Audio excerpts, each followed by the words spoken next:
आरोप प्रत्यारोप के नए नए रंग देखने को मिल रहे हैं। ऊखीमठ में पूर्व मंत्री हरक सिंह रावत ने बीजेपी पर सरकारी मशीनरी के बेजा इस्तेमाल का आरोप लगाया। न्यूज स्टेट खास बातचीत में उन्होंने और क्या कुछ कहा, सुनिए। मैं इस समय ऊखीमठ में हूं और चूंकि चुनाव केदारनाथ का चुनाव हो रहा है और 20 तारीख को यहां पर मतदान होना है और पूर्व मंत्री हरक सिंह रावत जी मेरे साथ हैं और इस समय वो कन्वेंसिंग में यहां पर लगातार पिछले कई दिनों से बने हुए हैं। उनके कई बयान भी चर्चाओं में रहे हैं और उन्हीं से बात करते हैं कि किस तरह की चुनाव प्रचार की स्थिति है यहाँ। क्या अभी तक आपको कुछ हरक सिंह जी कुछ तो इनपुट मिल ही गया होगा जो सॉलिड होगा बिल्कुल, तो उससे आपको क्या लग रहा है, क्या चुनाव किस तरफ जा रहा है? देखिए, अगर आप ओवरऑल अगर केदारनाथ विधानसभा में जो आम जनता की भावना है वो भारतीय जनता पार्टी के खिलाफ है। सामान्य तो उपचुनाव में जो सत्ताधारी पार्टी होती है और उन्हीं के विधायक की मृत्यु के बाद सामान्यतः उनके पक्ष में होता है, लेकिन ये इस समय बहुत सारे कारण हैं। उस पर मैं चाहे केदारनाथ मंदिर का मुद्दा हो, यात्रा का मुद्दा हो, अग्निवीर का मुद्दा हो, भर्ती घोटाला हो, अंकिता भंडारी की हत्या का मामला हो, तमाम ऐसे मुद्दे हैं कि कहीं न कहीं आज पूरी केदारनाथ विधानसभा में बद्रीनाथ विधानसभा की तरह कहीं न कहीं भाजपा के खिलाफ माहौल है।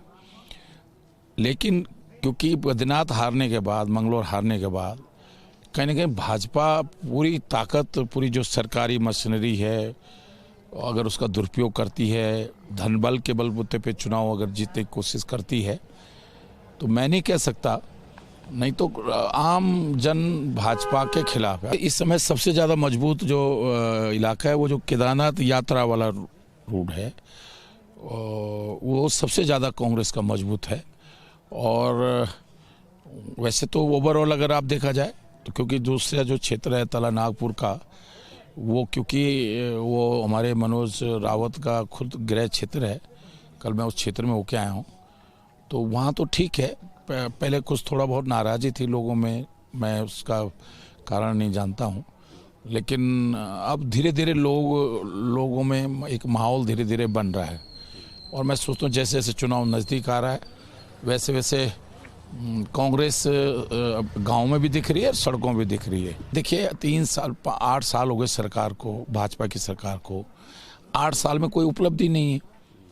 अब जैसे मैं जा रहा हूँ लोगों के बीच में तो मैं कह रहा हूँ भाई मैंने जिला बनाया, मैंने केदारनाथ की या आपदा में, इसी ऊखीमठ की आपदा में 12 में मैं एक एक घर गया था। यहाँ हॉस्पिटल है, यहाँ मैं फिसल गया था, लोगों के घर में गया हूँ, लोगों की मदद करी, लोग सुख दुख के साथ खड़े रहे हैं। यहाँ एक एक व्यक्ति, तो एक भावनात्मक रिश्ता है ना हमारा। भाजपा वाले कह रहे हैं कि हरक सिंह रावत जी ना सही, उनकी पुत्रवधू तो हमारे साथ है। देखिए, मैं इसलिए कह रहा हूँ कि अनुकृति का अपना एक अलग से वो है, लेकिन यहाँ जो लोगों के से लगाव है, कोई गांव शायद ऐसा नहीं होगा जहाँ 10-20 लोग या तो मेरे पढ़ाए विद्यार्थी या मेरे साथ के लोग ना हो, टीचर हैं, कर्मचारी हैं, तो एक लगाव है व्यक्तिगत रूप से। भरोसा है आपको जीत का? नहीं, मैं कह रहा हूँ कि कोई अगर सरकारी मशीनरी का और उसका दुरुपयोग नहीं हुआ, मशीनों में छेड़छाड़ या जिस तरह अब हरियाणा में हुआ भाई, अब उसके बाद तो कुछ नहीं कह सकते। माहौल यहाँ भाजपा के खिलाफ है। अगर भाजपा कांग्रेस हारती है तो कहीं ना कहीं ये संदेश जाएगा कि मशीनों में फिर छेड़छाड़ हुई है, धन बल के बलबूते पर सरकारी मशीनरी का दुरुपयोग करके, क्योंकि भाजपा के पास मुद्दे नहीं हैं। देखिए, मुद्दा होता है, चुनाव मुद्दे पे होता है, अब वो सही हो या गलत हो। बातचीत करने के लिए बहुत धन्यवाद हरक सिंह।